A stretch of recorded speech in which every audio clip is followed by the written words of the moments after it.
Hello everyone and welcome back to another episode of Polar Opposites. I'm your host, Nam's Compendium, and joined with me is my good friend and co-host, That Boy Aqua. Hello. However, today's a bit of a special episode since we actually have a third co-host for today. Isn't that right? Yes, sir. So why don't you introduce yourself, mysterious third voice? Am I the special guy? Yeah, it's you. That's crazy. Anyways, hey there, I'm the stick figure himself, Adam, otherwise known as Oziach, and I do reviews and analysis of different games, shows, whatever the heck I'm feeling. Mainly Persona. That tends to be what people show up for. I don't know, I showed up for that one Toradora video, it was pretty good. You among like 5 other people, but you have my endless gratitude. I showed up for the chair. See, that's how I know you're like a true fan. Yeah. The classics. The chair video was good. Mm-hmm. So, how are we all, gentlemen? Doing alright. Lately, in my free time, I've been binging a lot of Resident Evil games. Like, a lot of them. Like, I've already played a couple of them beforehand. Like, I played 7, I played 8, I played 2 Remake and 4. But recently, I've played through all the classic ones, like all like the PS1 games, like the remake of the first one, which I never played before. And it feels kind of... You ever like play something and you're like, fuck, I wish I played it earlier? Mm. Yeah, that was Dishonored for me. Yeah. It's like that because, I don't know, like I'm one of those weirdos that can play a lot of old games and not really complain all too much. Like even the tank controls aren't even that bad. Like I'm so used to them now, just fucking glide across everything. Yeah, almost like all of that series is just like fantastic. Even the more divisive games like 6, I still think are just like stupid, insane fun. Oh yeah, 6 is like a being big, dumb, goofy nonsensical action game. It's right up my alley. Yeah, but it's beautiful. And this is a perfect example of being polar opposites, because I fucking hate old games, alright? To put Tank things in the controls, context, dog shit! I'm so sorry to interrupt Boomers. you. Put it into context. This has been a conversation that Nolan and I have had on multiple different occasions. I think this is the first time we brought it up, too, on the show. Yeah. And people, there's comments all the time go, oh, why are they polar opposites if they agree with everything? If you want us to fucking argue, just mention one of two things. Mention I know what old the other games or Battle for Bikini Bottom Rehydrated. Adam, settle this! Does Battle for Bikini Bottom Rehydrated look good? I don't think so. Let's Fuck! fucking go. I think that game man, looks dude, like no. Mondo ass. I think You Battle guys for are Bikini Bottom fucking Rehydrated insane. looks like dog shit. Dude, the original game looks like it's in fucking grayscale. Yeah, and I'd rather have that than fucking brightness and contrast, like all the way up. The original game definitely has that like PS2 era like THQ feel to it because it's a PS2 THQ game, but it still has that style and it's trying its best to capture SpongeBob. While the new version has better models, it's just you crank that saturation and contrast up to the highest degree and slightly like you run those textures through an HD processor and you got the new game. Have fun. I think the new one looks so good though. Like it looks like the cartoon. Like it looks like the show. I think you're. I don't think the cartoon has 3D models running around. No, but I mean, like, okay, yeah, whatever. Like the colors is what I'm saying. Like the saturation and shit. It looks like a cartoon. I don't know. It looks more like the second movie that came out. Remember? Yeah, Sponge Out of Water. It looks more like the 3D models they used in that, but I didn't like the way that looked either. I mean, I guess like it's fine. People can be wrong. It's Polar opposites, everyone. It's like awful though. I hate Rehydrated. The new one looks fine. Like it looks a bit better, but it still has the new game. Yeah. Oh yeah, the new game is built around that art style. It's not like they had that plan going in. Yeah, they're When not does like that come out? repurposing. They're not like Crash Insane Trilogying the fucking SpongeBob game anymore. Wait, what do you mean Insane Trilogy? Was something wrong with that? The models in that game look fucking awful. Oh, I never. I love the models in that game. I think they look nice. I See, hate this is the kind of discourse we need. I boys. hate the way Crash looks in that game. He looks disgusting. And then He's a bandicoot. Yeah, but he looks way better in 4, but I don't like 4 as a game. I think you shaming his appearances honestly is more disgusting than anything you could say about that Yeah, I game. shouldn't say You that. should be That's a little rude. ashamed I'm of so yourself. sorry. So what, we can slander Battle for Bikini Bottom Rehydrated, but the moment we talk about an animal, then suddenly things start. Now we're getting offensive. Hey, Sponges are animals. Yeah, aren't sponges like alive? Yeah, SpongeBob is an animal. He's the fucking goat.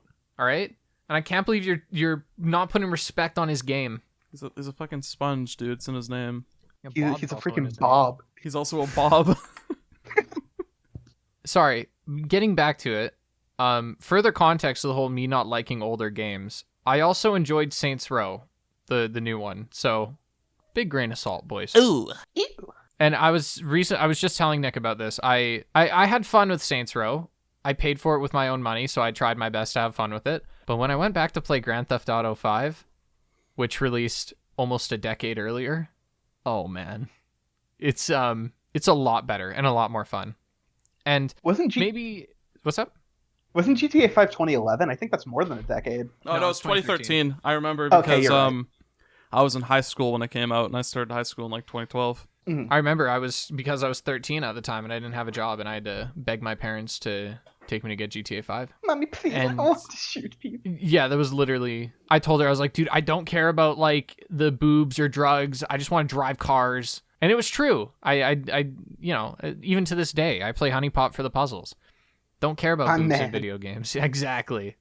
And I just realized that game is so ahead of its time. And I almost feel like it's almost unfair to compare a game to GTA 5 because GTA 5 is so good and so it feels ahead of its time, really, like in a lot of ways. I know level design wise, you could argue that it doesn't have the most in-depth mechanics. Like I've noticed a lot of activities generally boil down to just like shooting or driving, and maybe people have a problem with that. But as far as details and immersive elements of it, it really stands the test of time and feels like it's barely aged at all.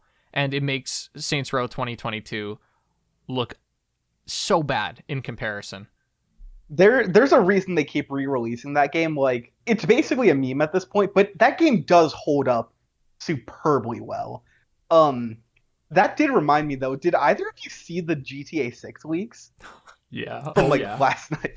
Yeah, That's a hot topic. it's a little spicy. Those leaks pissed me off so hard because there are dudes in the comments like, bro, what the fuck is this? This looks like pre-alpha. And it's like, that's exactly what it is. It might honestly be pre-alpha. If we're It's not being even real. like a game right now. It's just so it's stupid. just like empty Assets. room with like okay, this is gonna be a really weird like way of phrasing it. Did you guys ever play fucking the Ratchet games, like the old ones? Ooh, Yeah. Define old. Oh yeah, I can't say that. The ones that came out on the PS2. Yeah, Nolan hates them. Yeah, no, well, I just never played them. I Yeah, played. you'd probably hate them. Probably would, yeah. Yeah, those games had an unlockable museum that like showed off game development stuff for the games. And there's like a room where it has like measurements and like lines that tell you like the distance between objects because that's how they were like testing out the jump height, the jump length and all that. It's like that's what GTA 6 is like right now. It's like a debug yeah. room. But like everyone's just freaking out over something that's not even like a game yet. Like, this game isn't coming out for another like 3 years minimum.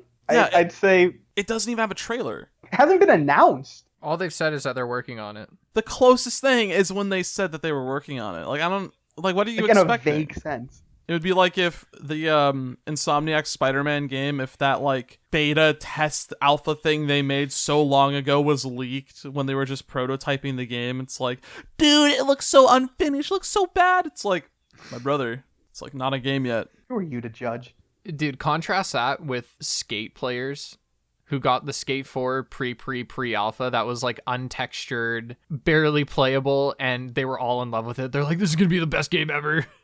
I want to say a final thing about the whole not liking older games thing.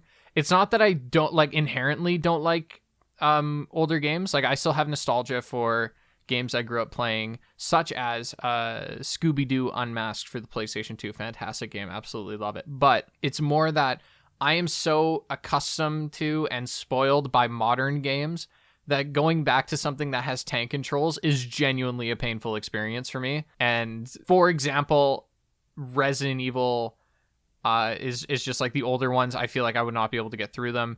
A personal example is Skate 2. The controls off your board when walking around are horrendous, and I can't stand them. And going from Skate 3, where it's super refined and normal, to Skate 2, just I can't do it. Can't do it.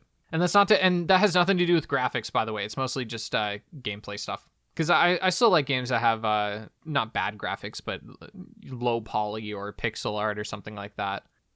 No, yeah, I'm the complete opposite, where I can play any game from like the PS1 to Sega Saturn era, where they had no clue what they were doing whatsoever control-wise, just entering a broad new horizon of trying to figure out what'll best work for 3D, and they failed miserably, and they had no clue what they were doing, and I'll just deal with it, and I'll just be like, I'm just gonna win, I don't even care, and then I lose, but I still have fun. So yeah, I'm the total opposite of you there. I wouldn't even lump tank controls into that, like, I guess, pile. Because tank controls, Resident Evil's case, they used them until Resident Evil 6.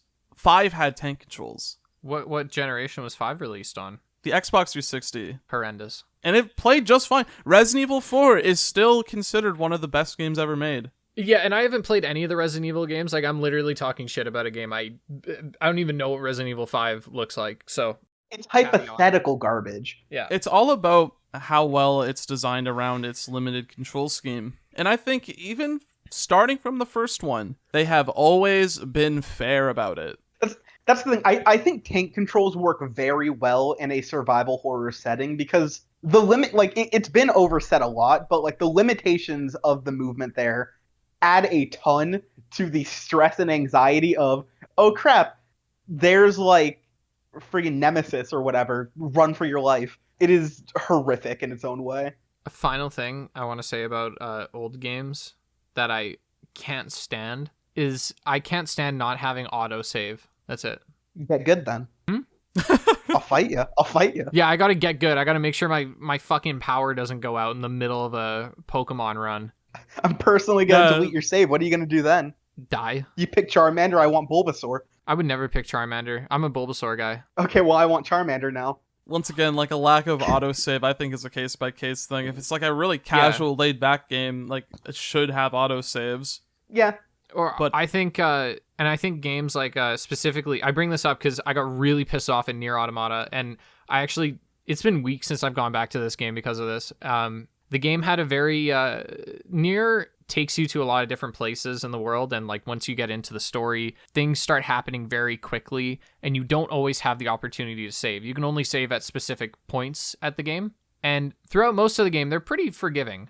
I'd say that they're quite fair, and you never go more than 5 or 10 minutes without a save point, and if you die, you respawn at your save point. And the story was getting very good, and it's not always clear where and when you can save. And so I don't know if this was a bug, because basically there was a save point finally after 20 minutes that it wouldn't let me use, and I couldn't figure out why.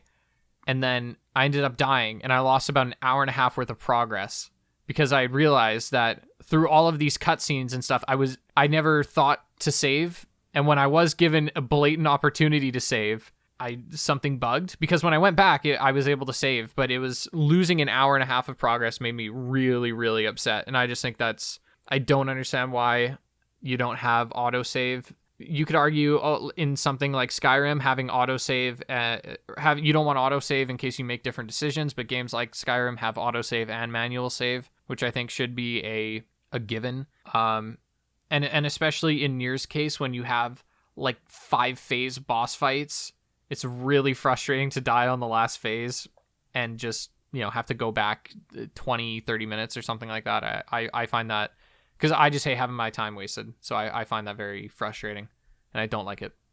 I want to tell you guys about some news. And I don't want to get too far into this because, we got to talk about Adam at some point, but we're going to talk about a different content creator, okay? Okay. There's a little bit of drama that's going on. And the only reason I'm talking about this, because this is kind of bad for the person in question, but it is everywhere on Twitter right now, and so I thought it'd be interesting to hear your guys' take on it. Basically, there's this Twitch streamer by the name of Slicker, Sliker, and he, I don't know, he streams like Among Us or whatever. Like he's just like gaming streamer. I don't know what he does. I don't really watch him that much. I don't watch Twitch, and he well, I do know what he does. He gambles on stream occasionally, and he over the course of the last 24 hours has been exposed for basically asking streamers, viewers, moderators, and everyone he can for money. And when this all came out, he basically explained it, and he said that he developed a gambling addiction. And at first it was just he needed, $50 here, $500 here to pay some bills because he was broke and spending all of his money on gambling. And then it just started going up. And what he would do is he would ask somebody for money. And we're talking like a couple $1,000s. Like I think the highest one person gave him in total was like $15,000 at one time. And he would pay off whatever bills were overdue or pay off whatever thing he had to pay off. And then he would save some of it for himself and gamble it all away to try and win big so that he could pay the person back on top of the other people. And so eventually he racks up $100,000 in debt. Oh. And no. A different streamer called Trainwrecks TV, big streamer, huge. He says, I'll give you $100,000 if you just clear this debt. Because he owes his viewers money, other streamers money, and they're all at him like, where's our money, man? And he's trying to keep it personal, and Trainwreck says, like, look, I'll give you this lifeline, basically, opportunity of a lifetime. And what does Slicker do? He takes it and he tries to win big with it. Oh, no. Oh, my. That's literally the plot of a Breaking Bad episode. Why would you do that? And he then, once this is all exposed, everyone starts coming out of the woodworks. Yep, this is how much I sent him. This is how much I sent him. It is an accumulated, he has borrowed $300,000 in total. And that's how much he owes people, supposedly. And so he goes on stream to talk about it, and it was something else. It was really uncanny.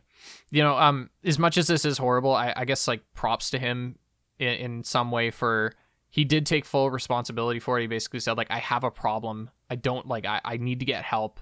He said, like, I wasn't trying to scam everyone. It was just I'm addicted.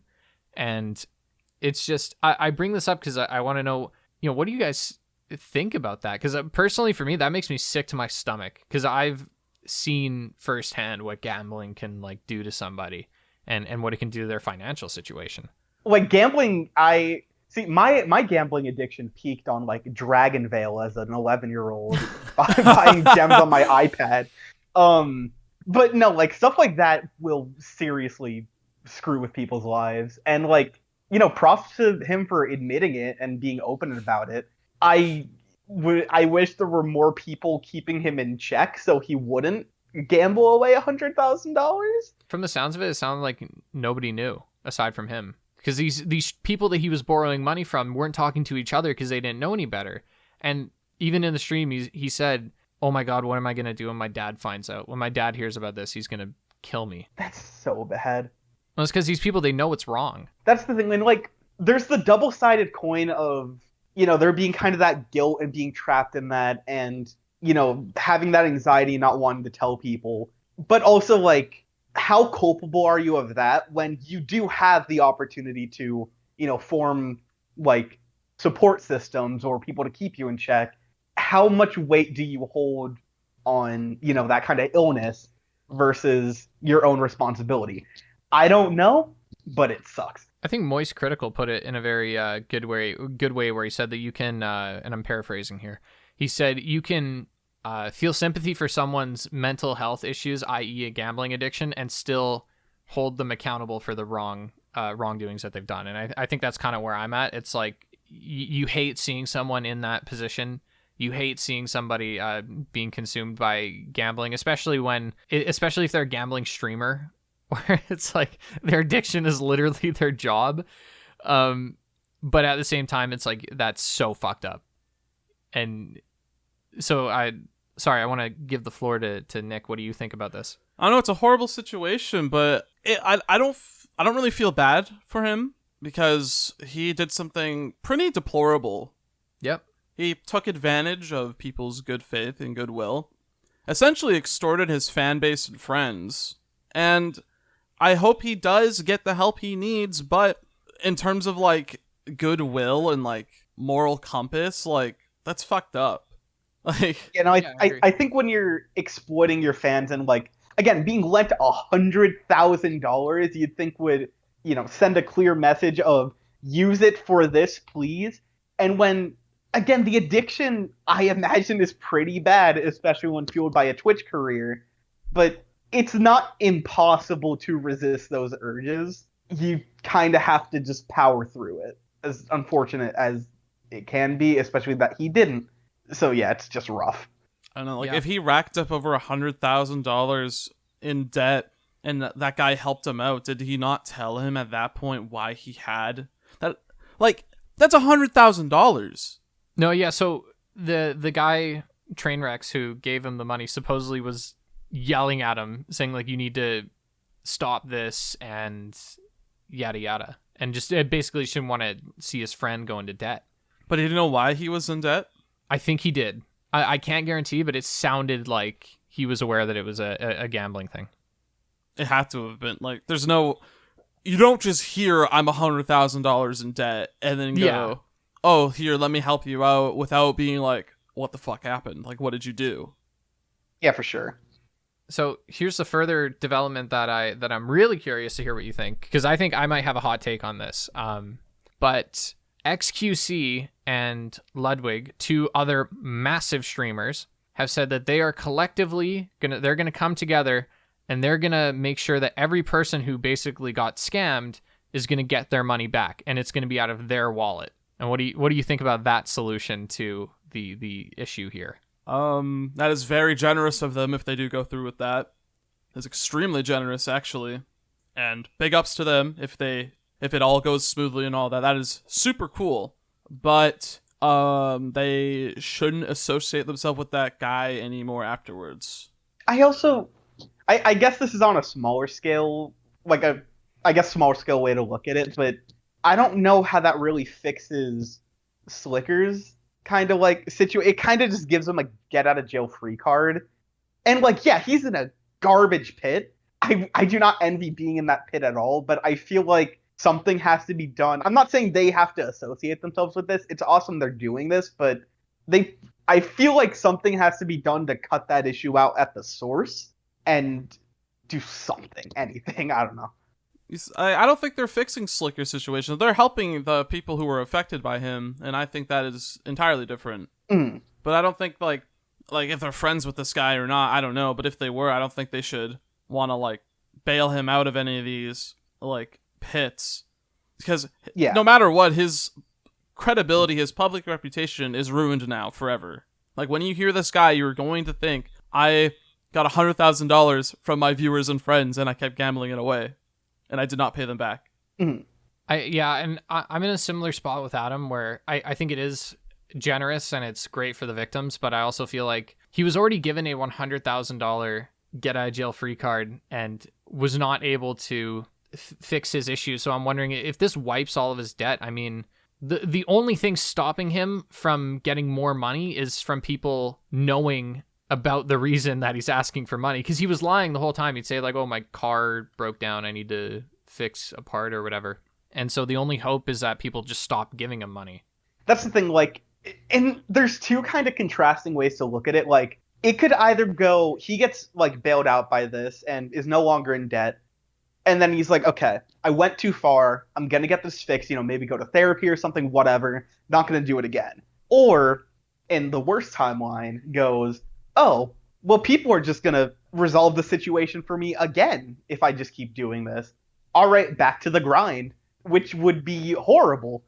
And I hope that does not happen, because that would not be good. I would just say best case scenario is people get their money back, and then Slicker, due to the obvious public embarrassment, and I mean, I'd be lying if I said there weren't so many people just poking fun at him and making jokes at his expense. I'm hoping such a mass onslaught of criticism and humiliation makes him have some sort of self-reflection and say like, okay, like I need to change this, because again, like his reputation, that's huge for him. That's his career. Like as influencers, our reputation is everything.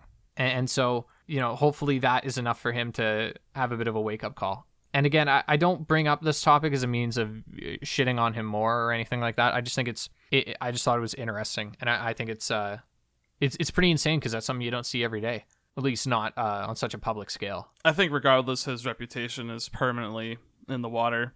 Yeah, it'll take a couple years to come back from it, and even then it's going to be a permanent blemish. Even then, it's going to be like the whole, hey, remember that time Slicker fucking got in this much debt? It's like how people still joke about the Fine Bros thing, the CSGO Lotto thing. Or it's like the Keemstar thing, where Keemstar does something horrible every week, and all people can talk about is when he said the N-word like 15 years ago. He does something like really awful in a day, and then instead of talking about that, they talk about the time he told to Total Biscuit, can't wait to report your death. It's like, yeah, that's That also was really bad, bad, but though. like, Yeah. it just goes to show that there's always the never forget mentality. I'm literally suffering from that right now because of my Uncharted video. Dude, can I talk about this? Because I think this is so like, oh man. I took an insecurity L last night. As of recording this, I posted my new Uncharted 4 video, and it was like flopping hard when I first put it out, and I was like, oh, that's weird.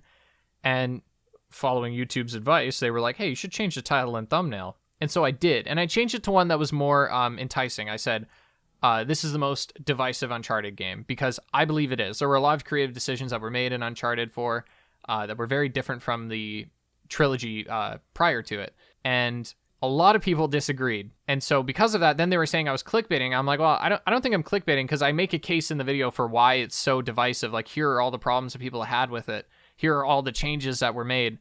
And yet it seemed, I think, clearly a case of people not having an issue with the video necessarily, but just the title. And so I posted on Twitter, I was like, fellow content creators, what do you guys think? And it was like, all the content creators said, no, it's fine. It's not clickbait. Like, it's just a good title and thumbnail.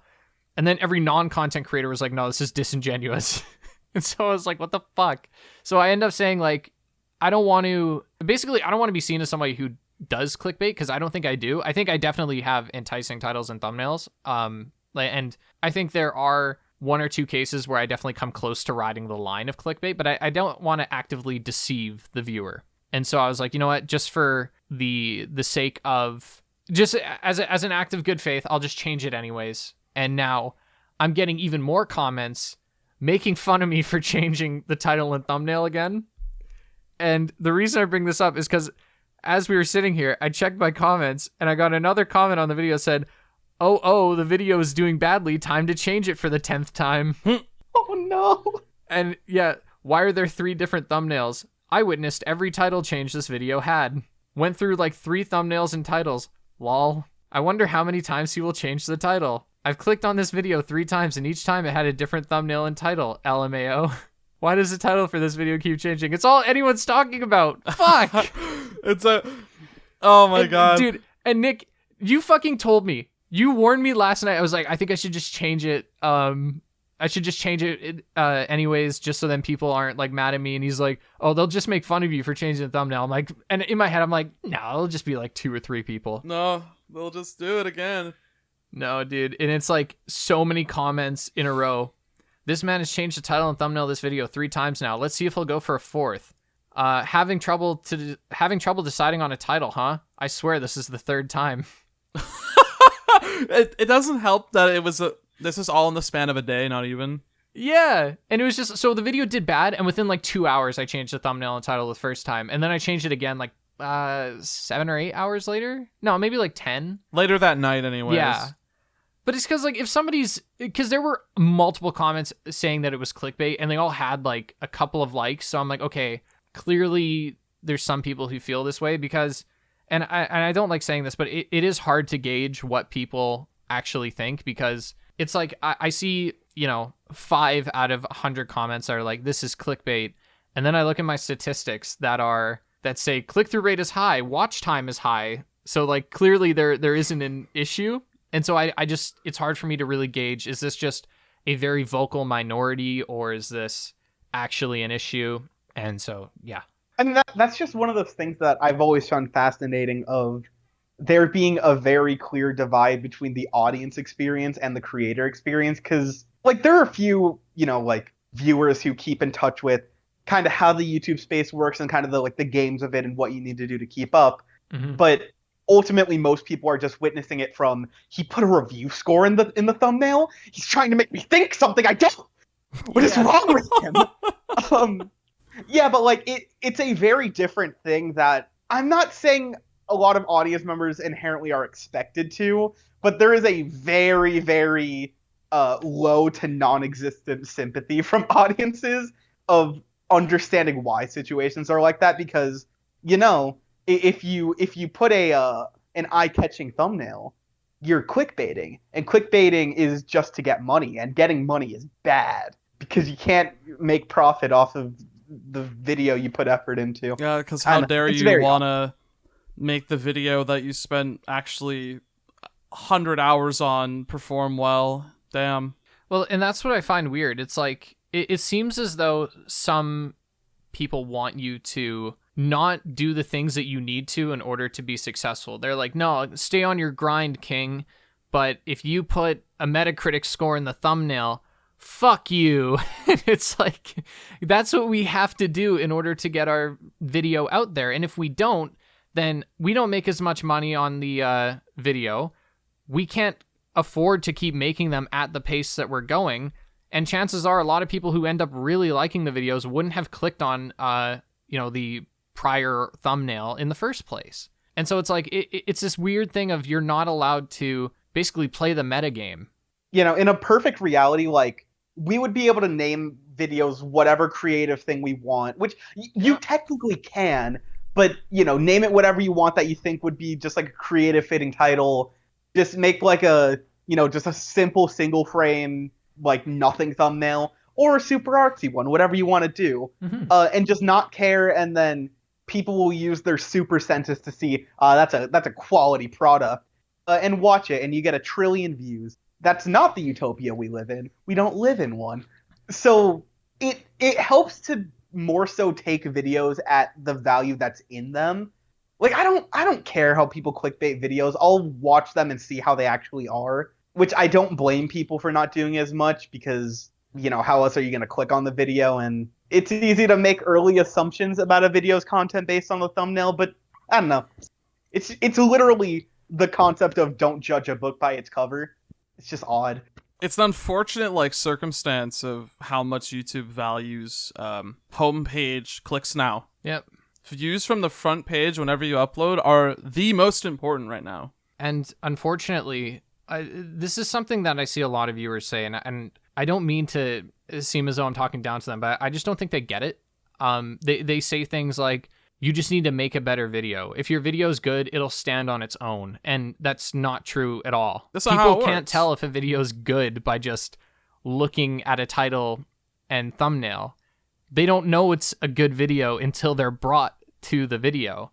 For example, my Uncharted 4 video, when it first came out, click-through rate was horrible. Nobody wanted to click on it. People who did said it was great. I've gotten multiple messages now saying it's one of the best videos I've ever put out. But people don't know that by just looking at a title and thumbnail, and chances are 90% of them are not going to click to find out. And I think if you're asking that a creator rely on that 10% that maybe will click on it, and it's closer to like a 2% that actually will click on the video. If you're asking for a creator to rely on that, you are basically asking for your favorite creators to continually be like this starving artist that makes no money from their videos and has no success whatsoever because they're not allowed to make a simple change to a title and thumbnail to make the video perform better, i.e. my Dishonored video. My Dishonored video was fine until it was doing fine, but then when I changed the title and thumbnail, the video is the exact same, but then more people clicked on it and it got way more views, and it enabled that video to do as well as it did, which I don't think it would have had had it stayed with the original title and thumbnail, which I'll admit the original one did look much prettier, but the game's game, man. Like, that's a good thumbnail is not always a good thumbnail, if that makes sense. And like, a lot of the audiences just fundamentally don't understand the creator experience, which I can attest to in kind of the weirdest tangent of all time. So as of now, I am the smallest creator in this current little chat, but you both better watch your backs. You're going to the moon. Yeah, but so I think I had about maybe 2,000 subs when this happened. It was right around the time my first video started to take off. I think I had released my second video, and at the time I was having a really bad housing situation, so I put up a GoFundMe in hopes to help raise a little bit of money just anything to help, make me not homeless. And I got a DM from a viewer who was chastising me because they're like, dude, what the heck is the point of this? Like, don't you make like $10,000 per video? What the heck is this? Funny. I'm like, I remember that story. my last video got, I believe, 10,000 views in the span of like 2 months at the time. And 10,000 views converts to like $20. Yeah, dude, as you know, $1 per view. Exactly. And my second video, I think, was like maybe around 30-40K. So it's just a very weird situation where I had to go, listen, dude, I don't think you understand this. I think I've made about, no, my first video didn't even get money. It wasn't even eligible at the time. So yeah, through YouTube, I had probably made about $20 total. Well, I think that's another big issue is that people overestimate how much creators make. Like, I'm gonna keep it a stack with you. I'm not starving, but not only does YouTube take half your revenue, but the Canadian government currently at this moment is taking like 35% of my yearly income. Like, what? You know what I mean? It's like even the money that you do get, which again is lower than people expect, they don't factor in the taxes, expenses. Like, I'm paying for school. I know, Adam, you're paying for school as well. Like, it's not like we're just sitting here buying cars, you know? Yeah, no, like, YouTube for me is very much a supplemental income. Like, it's nice being able to get anything from YouTube. Like, it's awesome that, people can watch my stuff, they can appreciate it, whatever, watch through it. I get a little bit of money, awesome. It's where I'm at right now, it is far from a lifestyle, and you really need to, build up that audience, be on that grind to make it something sustainable, which a lot of audiences, there definitely are audience members who are like, yeah, chase the bag. But a lot of other people are like, what are you doing? YouTube is free content. Why won't you give me my free content without those dang ads? And all you stupid clickbait? Oh, no. And it's just like, I don't know. And the definition of clickbait is muddied. I don't think it's lost all of its meaning. It's just like title I disagree with is clickbait, basically. Clickbait is literally just a video. You clicked on it. It just means you clicked on it. It worked. Have fun. Or better yet, this video sucks because he said something I don't agree with. Yeah, that's true. That's a little true. Can I speak for all of us for a moment? Despite our very extensive complaining, we are very grateful to be in the position that we're in. And I think we're all, I believe I speak for everyone where we would not want to have any other side hobby. And we're all so grateful that this is something that we can feasibly do. You know what I mean? And we're not trying to take that for granted. We're just trying to say that we're trying to talk about the inherent disconnect between creator and viewer that just naturally occurs and the problems that it can cause. Like, even if I couldn't make any money from doing this whatsoever, like, it would probably slow down the speed I would work at certain videos due to, like, obligations and trying to keep up that, like, pace. Yeah. But it's definitely still something I would do. Like, I did not start YouTube going in being like, yeah, cash money. No, I made a video that I thought would get 5,000 views if I got lucky. Yeah. Sketched up the stupidest thumbnail I could think of in the middle of my algebra class on Microsoft Paint. and then worked on that video for 6 months very sparingly. And now it's at 500,000 views. I don't know. But I appreciate being in this position and being able to just make stuff I'm passionate about and have people watch it and get a little bit of money too. Like, it's a great dream. That's like where I'm at too, is that if say YouTube tanks tomorrow, no more views, no more money, I would just have to slow down. Like when I was Nick, you remember this, when we first started making reviews, I was in college as a full-time student and working part-time on the side. And so it's like I'd have like only a couple of hours at the end of the day to actually work on videos. And so it would take me like 2 or 3 months to actually get it done. And they were like 20-minute videos. Yeah. And so the fact that, I'm able to nowadays get like an hour-long video out every like 3 or 4 weeks is pretty insane to me, especially given that I'm still doing school full-time. Yeah, it's like That's like kind of all the money does. It enables you to do it faster, and it enables me to pay an editor, which helps me do it faster. I know you have an editor too, Nick, who you're very happy with. Shouts to Josh and shouts to Sean too. And so I want to this has been such a weird episode. I don't think we've gone on such a large tangent. Yeah, this is before. basically just what it's like to be YouTube man featuring Adam Oziach. I feel like we all had so much to talk about. I know I had a lot on my mind today, and I feel good talking about some of this stuff. Mm? And that's the other thing I've noticed lately is that these issues that you have on YouTube as a creator, like, oh, I don't know if I should change the thumbnail or something like that. It feels so good talking to other YouTubers about that, because other YouTubers are always like, oh, dude, I know. And it's like, it's so validating to talk to other people and to be able to say, just to feel validated and have them say, like, yeah, I completely feel you. And it's fun connecting over this kind of stuff. Oh yeah, I got a DM like last week from the GOAT himself, Tony for you. Let's go. Yeah, but him just being like, dude, I understand like the stresses of content creation and kind of like the ups and downs of it. Just let me know if you need anything. We can chat about it. And we gave each other a big old digital bro hug. But like, finding that camaraderie and like, talking to like meeting both of you guys honestly was one of the first things of like meeting other people who knew the experience of it and someone I could kind of bounce that off of, and it's beyond cathartic. Yeah. And like, Adam, I think you were the first other YouTuber that I reached out to talk to, because I knew Nolan in high school. Like we were already friends. Yeah, we're high school sweethearts. Yeah. And I think you're the first person I reached out to that was like a YouTube person. Our first interaction is so strange in retrospect, because I was kind of fishing into the community, because I was like, is there anyone out there who'd want to collab? I'm just curious, like, because I'd seen different Megaton creators floating around. I was like, is just anyone who's interested? And you were like, senpai.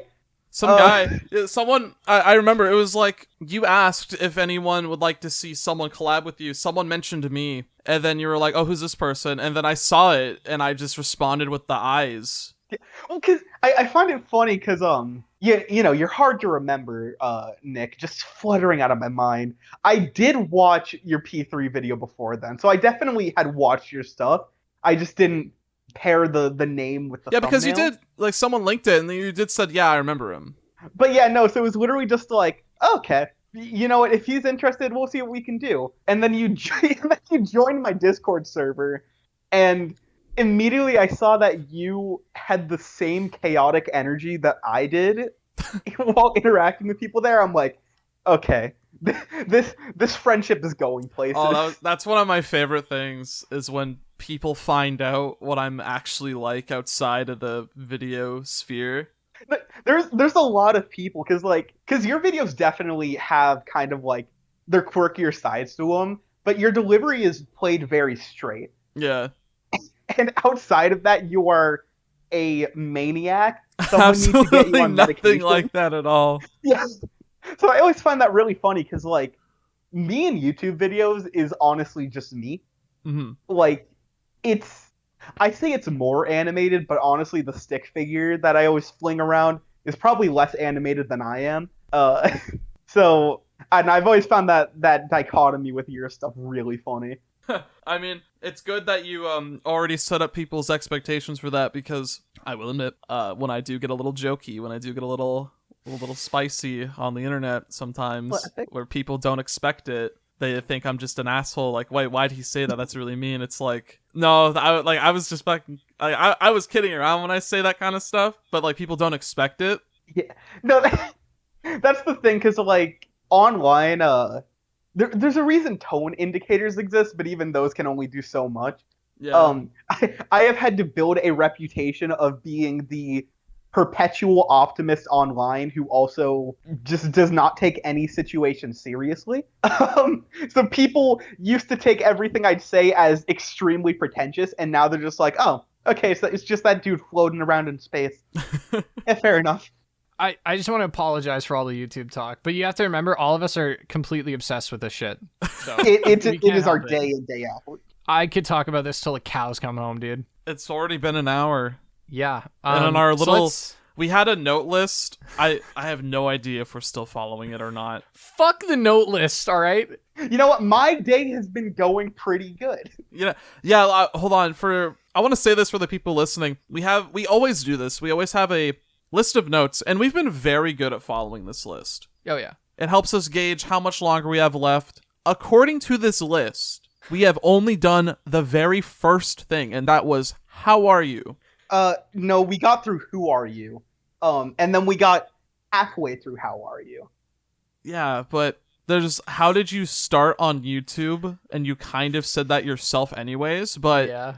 there's still so much that we haven't even, like, talked All right, let's do a about. rapid fire, Adam. Okay, all right, let's go. Let's just go like no explanation, no context, just send it, all right? What's the biggest challenge for you to overcome in relation to YouTube? oh, dude, audio editing makes me want to die. Okay, yeah. Mm-hmm. Yeah, no, audio editing makes me scream, which I then record to save for future videos, so I don't have to re-record that and edit it again. Yeah, if I could cut that out of that process, I'm good. Okay, so that leads me to the next question. If there's one part of the process you could skip, would it be the audio? Yeah, probably. Also, Okay, talking great. to you, get the frig out of here.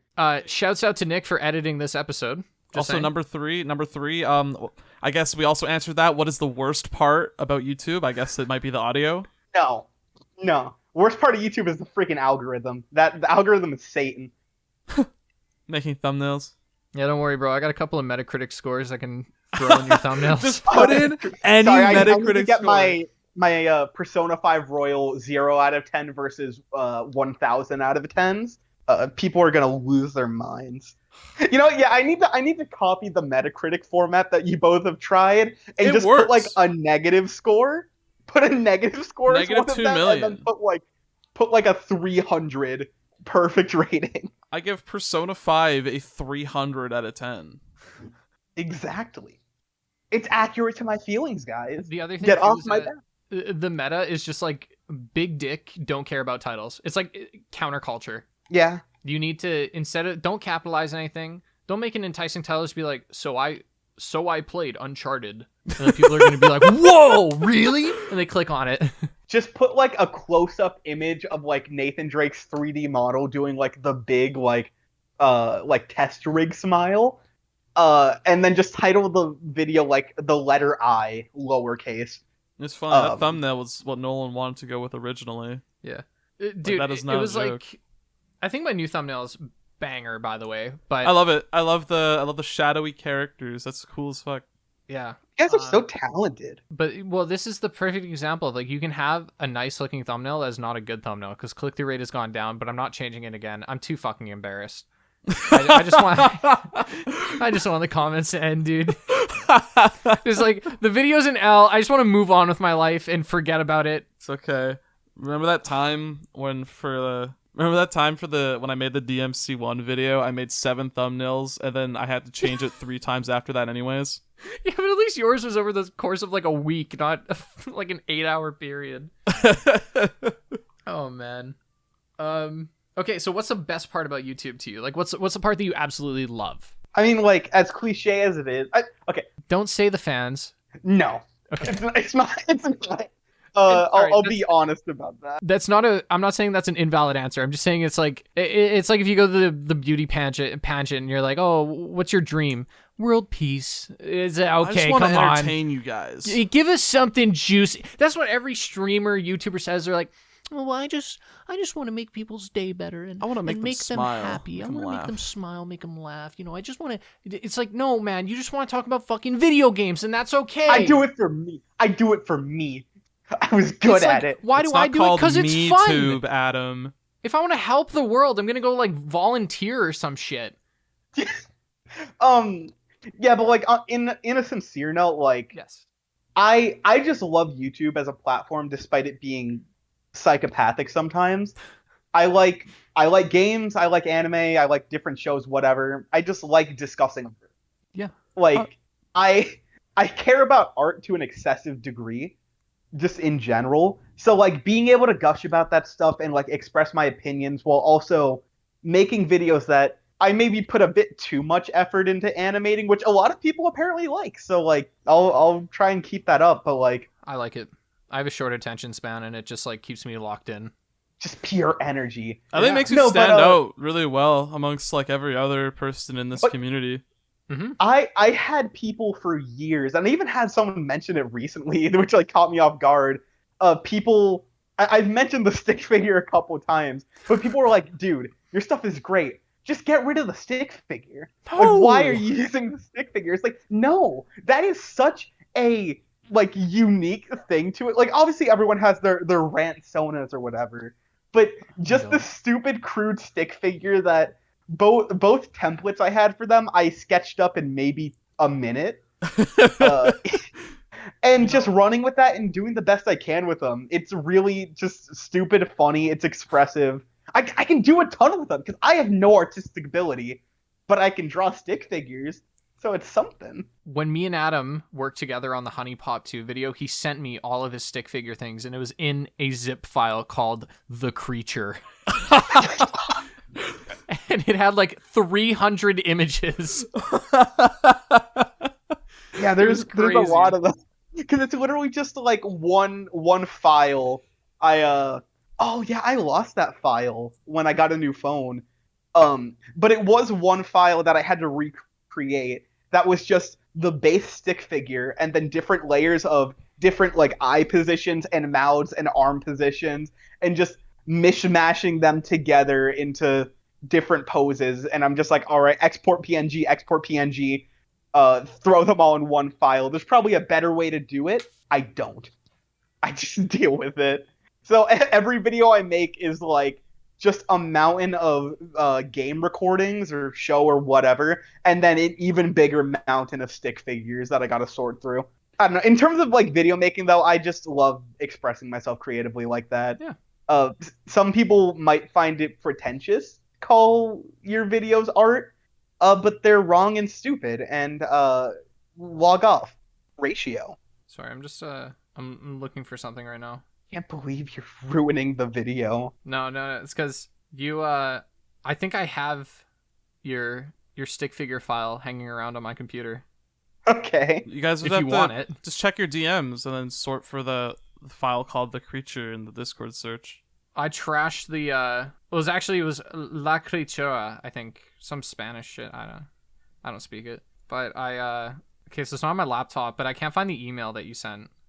I think I trashed it a while ago, but I can't believe you. it was like fucking a year ago. Why would you trash an And email? I'm so sorry. I thought I knew you. I can't find it either. What the heck? All right, You just well, ruined Adam's career. Whatever. Okay. I'm never gonna recover. This is worse than the freaking Slicker situation. I scammed you out of 300 stick figure PNGs. I'm never gonna recover. You stole them all. Oh man. Well, that was a good rapid fire. I'm glad we got through those. The rest is just like Persona and SMT. Do you even want to talk about that, Adam? You know, I talk about Persona all day. If you want to talk about Persona, we can. I can talk about it for hours, but I don't need to. I think if we were to talk about Persona, it would probably be like its own thing.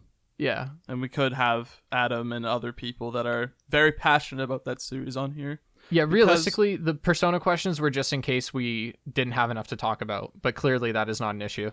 Because we can spend hours talking about just YouTube crap, and it's always like unrelated to. It's like we talk about the Uncharted games or we talk about Sonic, and the first like 90% of it, like the whole thing is just like, remember that time where you could not stop bringing up your stupid Tomb Raider thumbnail or whatever?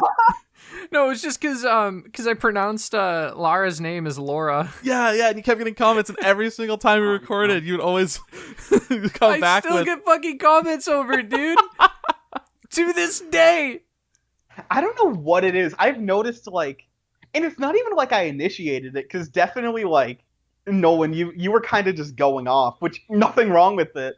I've noticed that every time I go on, like, a podcast or something like this, something about my energy causes everything to go on a tangent for like hours. Because I've gone on a lot with Spencer from Shin Megami Tensei Network, and normally his videos are more structured. They just kind of go on for like an hour, maybe an hour and a half. It's pretty good. I go in there, it goes on for like 3.5 hours. It'll be a video themed around soul hackers, and we'll be talking about Better Call Saul for 2 hours. Like it's nonsense when I show up. Dude, when he said Better Call Saul, it's like all of these fucking memes came flooding through my head. You just thought of him looking at the camera. Holy shit. Yeah, the 3D model thing. Have either of you watched Better Call Saul or Breaking Bad? I watched the first season of Breaking Bad, that's it. Nah, I haven't watched it. I don't have much time for TV. I hear they're fantastic shows. I was a piece of shit when I watched it, because I watched the first season of Breaking Bad in like a weekend. I was like, wow, that's the best television I've ever watched, and I never watched any more of it. Oh, season 1 of Breaking Bad is easily the worst season. Have fun. Oh, man. Actually, you know what? I just finished watching the first season of Daredevil last night. I know I'm late, but wow. Great show. That's another... Well, okay. Season 1 is not the worst season of Daredevil. What's the first season?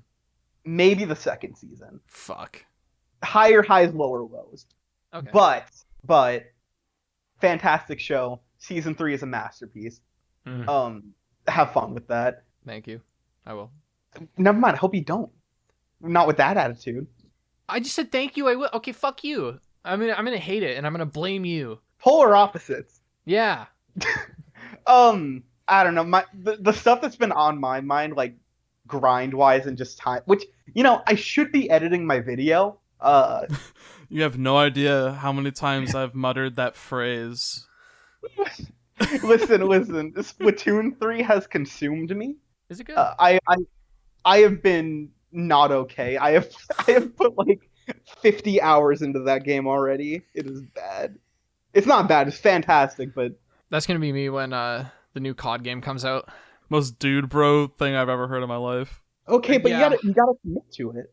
Look, be the dude bro you were meant to be. Yeah, like that's kind of I'm past the whole like because it's the internet and people say, oh, Call of Duty's bad. It gets worse every year. Don't fucking care. All right. I make fun of you care. for saying that, but like just a few days ago, we were both talking about installing Warzone when the new one comes out. Yeah, I'm gonna play Warzone too. Like I it's because no game scratches that itch, and it's because it's so popular and it's so you know what else it is? It's toxic. Oh, it is. I love talking shit to people. Like I'm not one of those people. Like I'm not gonna yell like slurs at somebody over the mic, but just things like so in Warzone, if you die, if you kill someone, you can hear their microphone for a few seconds after you kill them. And so it's really good because you'll kill someone and they'll be like, fuck, or something like that. But then but then you can talk to the other person. So if I get killed, I'm like, you're fat.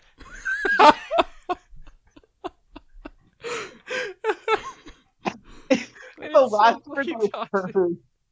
last words I heard before like dying by a hail of gunfire was "you're fat," followed by like a road runner speed off down the road. I would have every regret. What people do, and this is one of my favorites, is they'll just moan in the microphone. So I'll be like perfectly locked in. I'm hitting every shot. I kill someone. They go, "Daddy," and it just throws me completely off, and I fucking die because you can't not laugh at that shit.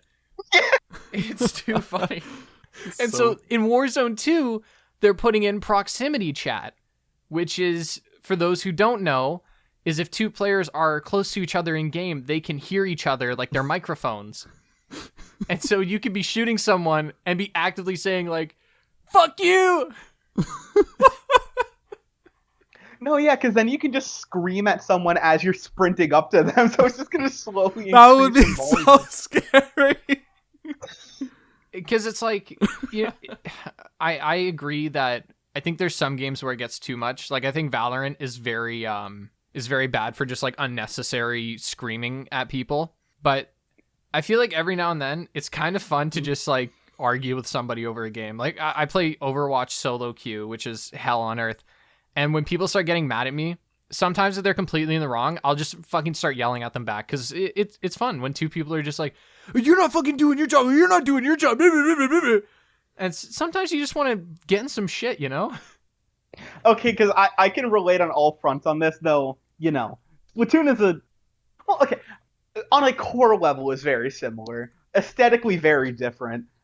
But like, you know, I'm a relatively polite person, I'd like to think. Playing Splatoon, I become a demon.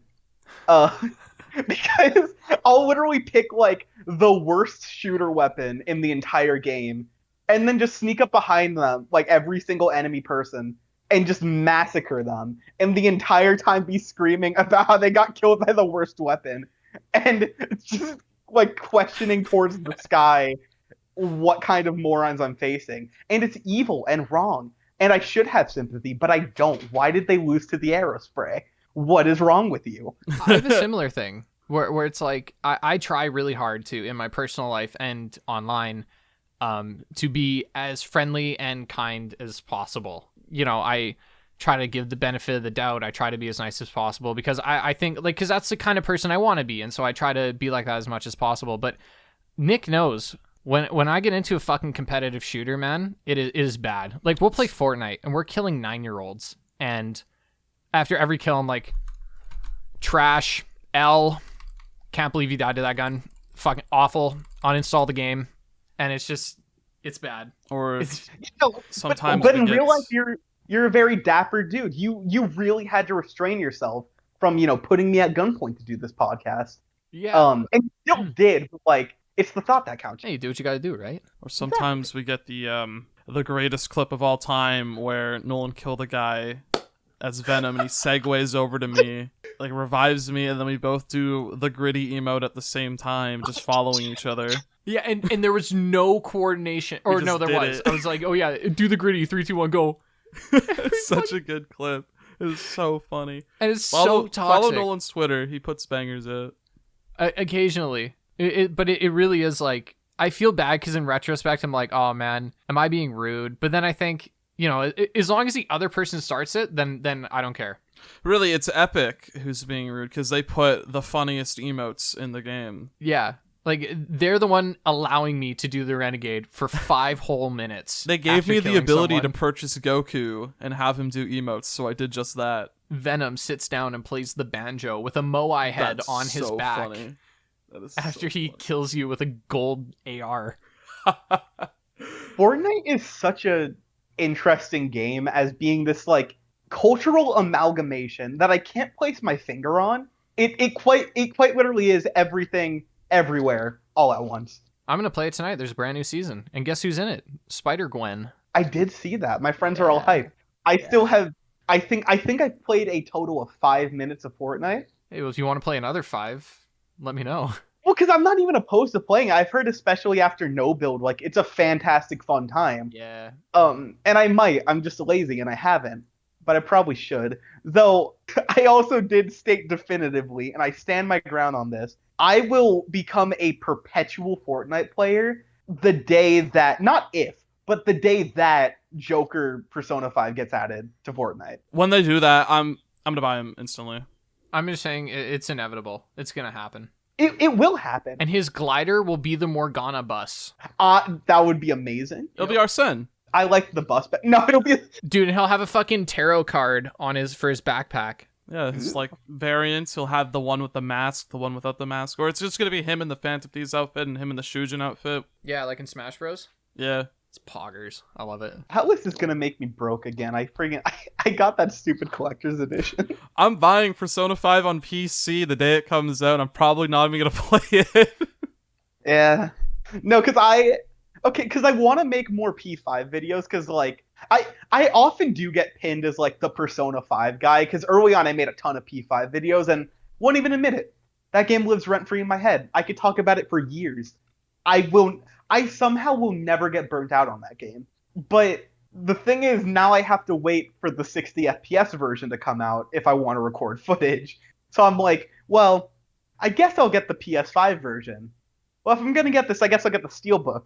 Oh, there's the collector's edition. Well, there goes my wallet. Who needs to pay for school textbooks anyways? Yeah, you can pirate that shit. Exactly. I'm actually psyched. My particular university has had a lot of issues with actually acquiring books. And so for the last 3 semesters, all of our readings have been free online sources. Oh my gosh, I had the worst textbook situation the other day that I still need to get resolved. So I'm taking an algebra class in college right now, and I promise this is an interesting story. I am not burning your podcast to the ground. Hey guys, welcome back to the Algebra Pod. Yeah, hey guys, we're talking math today. Yeah, but so they said that it was a mandatory $80 fee to actually. It said there was a lab fee, and I was like, what do you mean like a math lab? Okay. So I'm like, whatever. I signed up for the class because you had to, like, every single one of them had that fee. So I signed up for it. And I realized they're like, yeah, no, the lab is an online program where we're going to send you 50 assignments every week and you're going to have fun with that. But you have to get a code from the textbook, which costs like upwards of $80. Have fun and get that before the semester goes too far in. So fun. How much are your assignments worth? It's stacking up. That's all I'll say. I haven't So really kept track. I don't want to. I had a similar situation in one of my math classes, but the weekly assignments were only worth 15%. And I just tanked that shit. Okay, that's So fair. stupid. They I also- definitely. I used Galaxy Brain, and I waited until COVID got really bad in my area and my school shut down and everything had to go online before I took my math classes, so I could cheat the whole way through. I'm gonna Same tell with your science. professor. They're gonna get mad at you. No, dude, honestly, I think it's fuck it. I'm a history and women's studies major. What the fuck do I need to know calculus for? So insane how hard post-secondary schools try to gouge you for money. So bad. Yeah, but so anyways, I'm like, crap, I gotta get the stupid textbook. Okay, so I look online, and my college has like a dedicated bookstore Mhm. that the teacher said to go to. So I go there. Textbook's not there. I'm like, okay. Email the professor. He sends me essentially a bot reply where he's like, yeah, check the bookstore. I'm like, I just said that. Oh, So I look again and I see a textbook finally show up labeled for my class, $180. That's insane. So I'm like, I am going to scream, but because I have like a financial aid plan going on right now because I'm a poor boy. And if I fail this class, that's gone. So I'm like, well, sacrifices must be made. So I buy it. Takes a week to show up. ugh. When it does, instead of being a textbook, what I get is saran wrap Oh, surrounding a big block of pages. So I'm like, okay, let me open this. I open it to 400 pieces of paper, loose leaf, Yep. just separate, which I was not informed by on the website, which made me immediately miserable. And the best part is, it was the wrong textbook. Oh, That is that's awful. insane. Which I then emailed the professor, who then says, "Oh yeah, just go to the bookstore." It's like, go to the bookstore, get a book. Yeah, it's like it's fucking insane that you pay $200-300 for a stack of papers, Yeah, it is insanity. and math is really bad for that. I'm trying to return that now, and they're like, "It better be in the position where you got it." I'm like, "That's not even possible." Better If I include go all the to San saran Francisco, wrap. It is going to like bend or tear or something. There's no way. There are very few things that I am as vitriolically negative towards than the school system. Yeah, same here. Because a lot of like stuff on this I go on, which the outline kind of showed it. It's like, yeah, like who are you? How's your how's YouTube for you? What's your favorite thing about that? All of my most insane stories are pre-YouTube. My life chilled out. My like middle high school experience, like both of those, like are even elementary school. Like my entire pre-college school experience is pure insanity. Cause I went into my final year with I think like a 0.5 GPA. Holy shit. Yeah, it was the fact that I graduated is an unbridled miracle. But so I went into that with a 0.5 where I had a really good counselor. Most school counselors don't care. This woman genuinely saw my situation and was really passionately like cared about it to the point that she got switched as my counselor and still went to me and she was like, "I'm gonna be real, your new counselor sucks. Just if you really need anything, come to me." Yeah, but so they said that I needed a unweighted 6.0 GPA to graduate. So I had to take maybe 13 classes Oh my god. in that 1 year, like including online classes. And they'd sit me in the same room for 3 periods straight, just on a computer where I'd grind out the assignments. Most of them I cheated, used Quizlet because that is unreasonable. And the most insane thing is, by the end of the year, after doing everything, last second they're like, "Oh yeah, by the way, you need to take 2 more courses." Because one of them, like, my fault, I failed. Actually, no, okay. that was a dumb situation. But I'll explain that in a second. First one, I don't even know. They just threw another class on me, so I had to complete an entire semester of classes in a day, just in a 7-hour period. And the other one, I took a final exam that would, if I passed it, would give me an instant A. Ooh. But the grades for that went in after graduation. What a load of bullshit. Yeah, so that one I was just screwed, and that was an English class, so yeah, I cannot do an entire thing of that in one day, on top of the freaking economics course or whatever I had to take. But my teacher was probably the coolest teacher I've ever met in my life. He quite literally just gave me the A and bailed me out because he was a cool guy and liked me and knew that I was like a freaking writer. He basically just went like, okay, but like next time do your work. Which fair. Yeah, me graduating was actually a miracle. I don't get it. My life became so much better when I finished high school. Agreed. My mental health skyrocketed. You want to know something funny, Adam? Go for it. Despite my job, I almost failed high school English. Yeah, Oh yeah. It's like because how the school system is built is just wrong. Yeah, because they force nerds like me to write about Shakespeare instead of poggers video games. They're having you write about Shakespeare, trying to write essays about a medium you're supposed to witness visually. Okay, whoa, never heard that before, but that's actually a great point. That's the thing. Shakespeare on paper is boring. Yeah. It's freaking boring. Not because Shakespeare is bad or that it's out of date or anything. It's because you're supposed to experience freaking Macbeth on a stage where you're seeing that man's coat shrink and the constant like dramatization of everything. Because that's what hooks you. That's what it was. It was never meant to be a friggin' novel. Okay, to be fair, I don't know who, I don't know the author, but whatever person came up with No Fear Shakespeare deserves a big old kiss on the lips. That is also 100% true.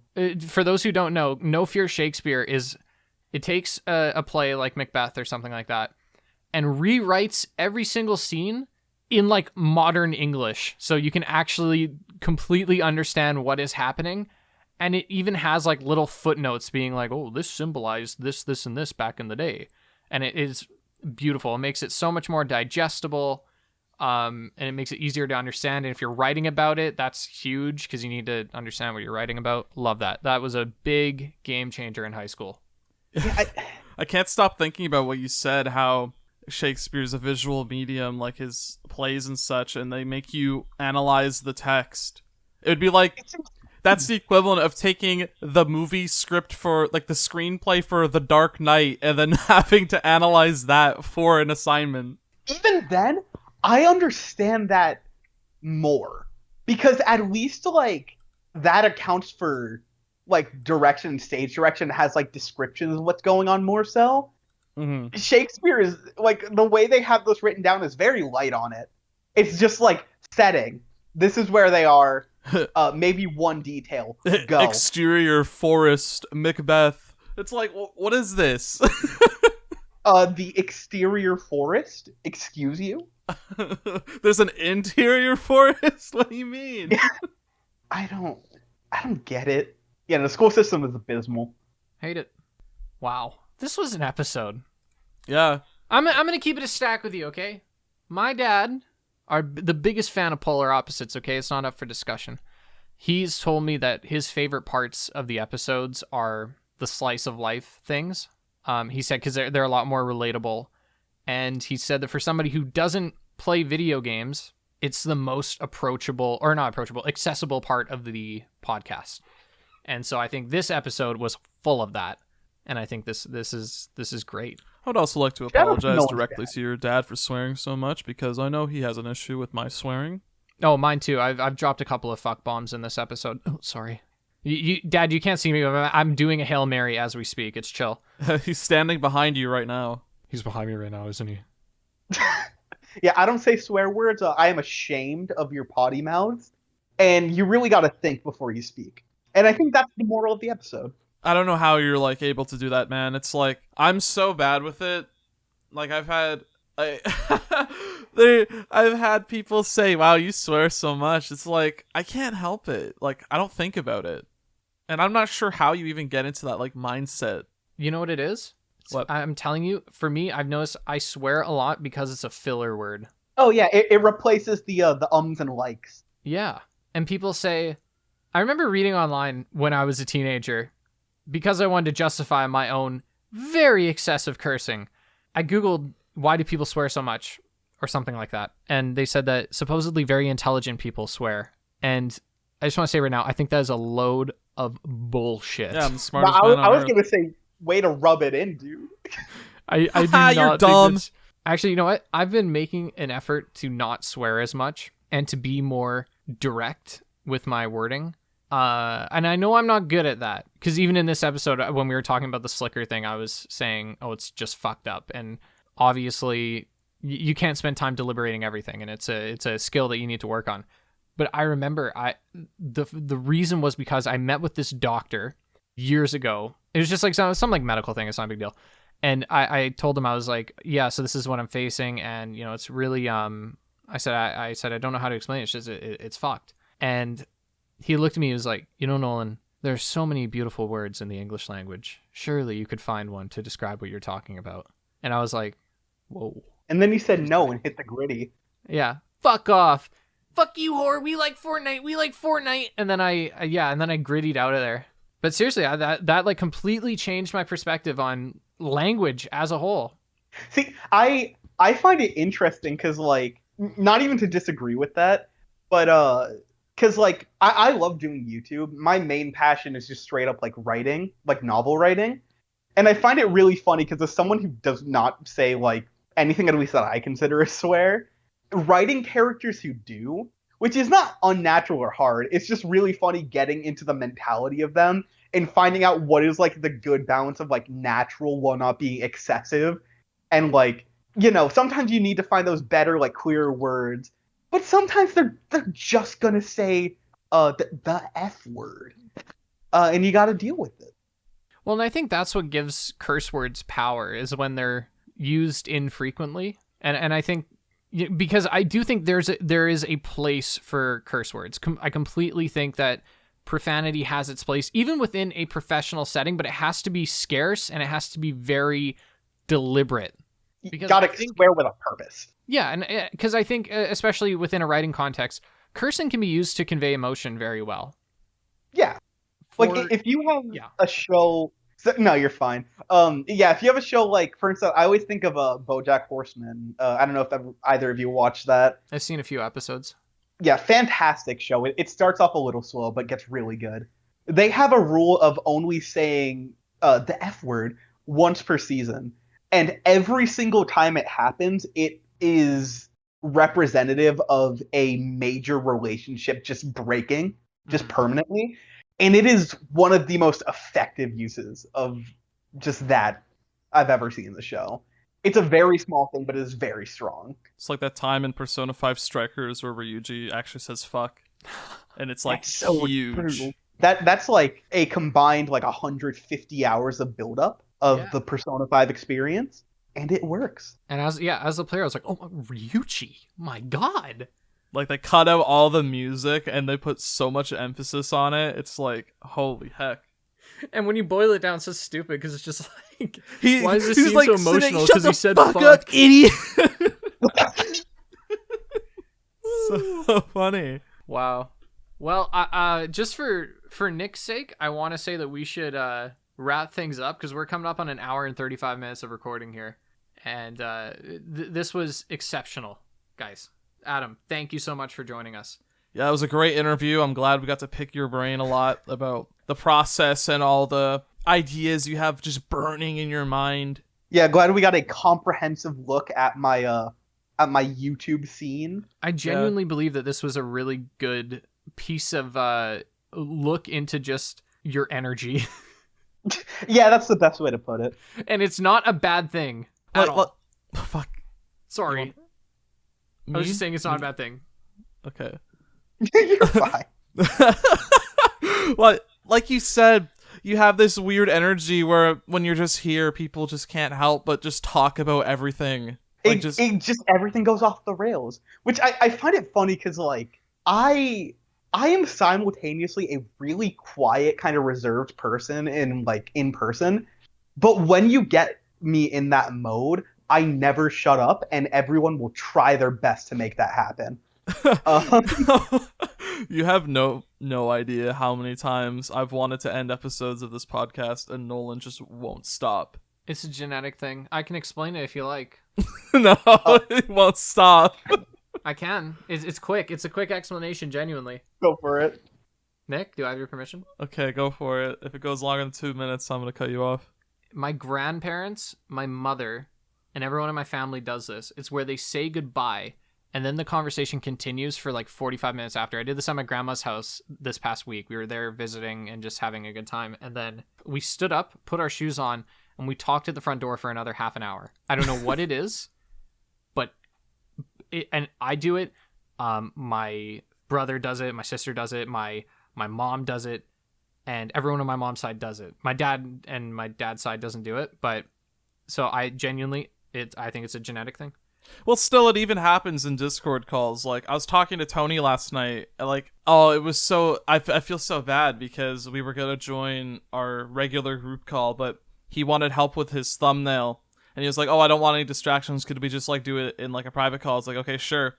I help him with the thumbnail, and then we just, like, start watching clips of the TV show Utopia.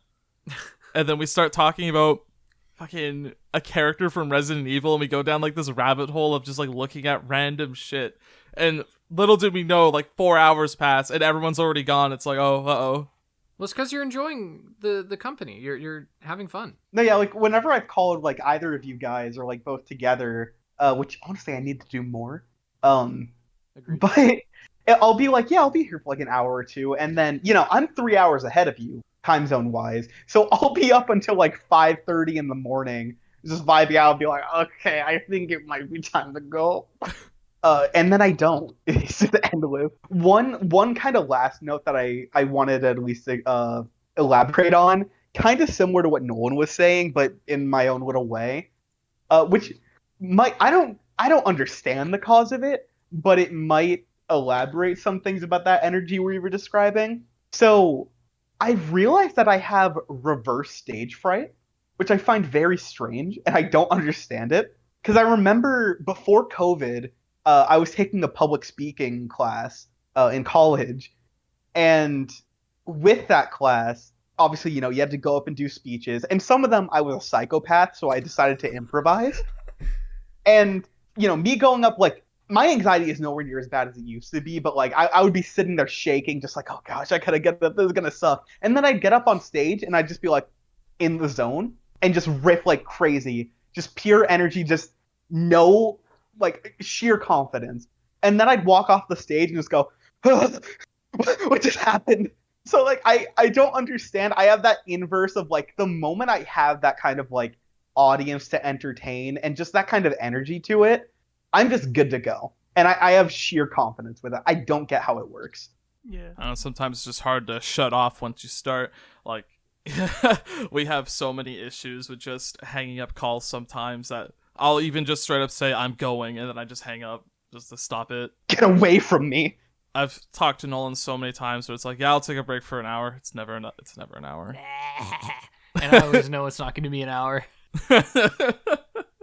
If I join a Discord call with people, like, while I'm working with someone, I have to concede with the fact that if I join this call, this is the last thing I do before I sleep. Okay, we're at an hour and 41 minutes. I have to piss so bad that my back teeth are floating. Let's shut it off. Adam, get the fuck out of here. No! Let's finish this off. Adam, where can people find you? On the internet. Good answer. Nick, do you have any closing things you want to say? Well, thank you, Adam, for joining us. It was a pleasure to have you on. It's always great to have on friends. Yep. Like, we had a great time with Tony, great time with you. Hopefully we can keep up this streak in the future whenever we have another person on. And I hope that we one day can finally have a podcast episode that is beneath an hour 30 minutes just for once. But that's probably not going to happen. Yeah. So thank you guys for listening. Greatly appreciated. And we'll see you hopefully sooner than later. Take care.